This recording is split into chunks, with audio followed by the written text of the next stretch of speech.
Another thing I've anecdotally noticed with aging athletes, and I put this question up on my Twitter a few days ago, kind of in advance preparing for this podcast, it's the injury proneness of athletes post 40. Is there a particular reason for this, or is it like neglect of the body over a long period of time, just as coming to this crescendo where they're starting to pick up more niggly injuries?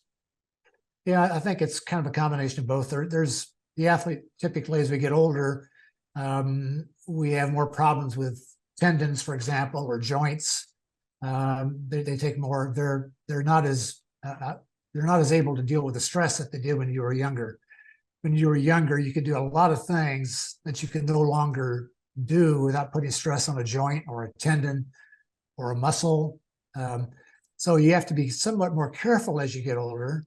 I took a fall doing a bike tour in France, so about 3 years ago, and I took a fall coming down the stairs in the hotel we were staying in, and injured my knee. And to this day, it still bothers me. But I can guarantee if I was 25 years old, it would have healed up and gone away.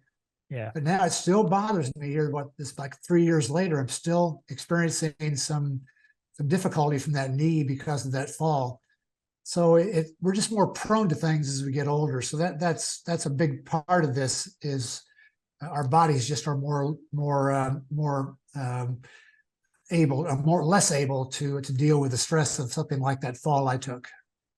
I've seen a crazy statistic. I'm not sure if you follow Peter Attina's podcast, The Drive, but he was I do, talking yeah. on that. I'll probably butcherize the statistic, but breaking your hip was the leading predicator of mortality. If you break your hip, there's a huge statistical chance that you'd be dead within 12 months. It's a bizarre statistic. It's like there's a 25 or 30% chance that you're going to be dead within 12 months of you breaking your hip. Not related to the hip injury, but it just shows it's a leading indicator of mortality. When I heard this statistic, I was blown away by it. I agree. In fact, that's how my mother died. My mother was a very active person my entire life. She used to go out for walks after supper every night. She was very active. And then she got to about her late 80s. It was probably about 87, I think it was. One winter, she got out of her car at the shopping center and fell down on some ice and broke her hip. Oh, And 2 years later, she was gone. That was just the sort of thing that I agree with 100%. That's one of the worst things that can happen to you as you get older is breaking your hip.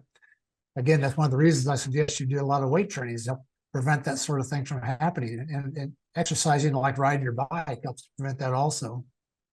Yeah, I guess it's so our physical health and our mental health are so inseparable. I look at my dad who has some compromised mobility issues at the moment. He has a clot in his leg, and it's a relatively minor physical condition, but I've watched the deterioration that's had on his mental health, and it's profound.